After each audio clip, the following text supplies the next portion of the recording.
আমার আমার কাছে কোনোভাবেই আমার নিজেকে অসহায় মনে হচ্ছে না।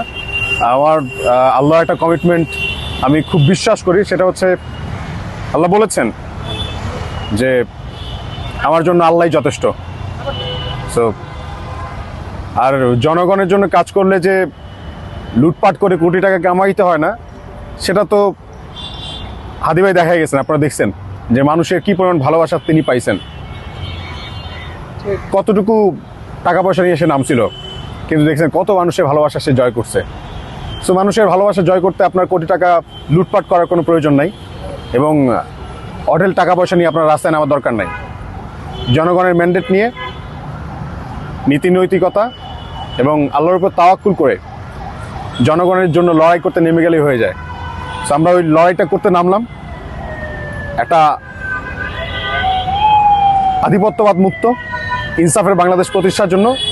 এই যে যাত্রা, এই যে লড়াই, এই লড়াই আপনারা প্রত্যেকে আমাদের সহযোদ্ধা, আমরা বিশ্বাস করি। তাই আপনাদের সবাইকে আমরা অভিনন্দন জানাচ্ছি, এবং সাথে করে আপনাদের সবার সহযোগিতা আমাদের খুব প্রয়োজন।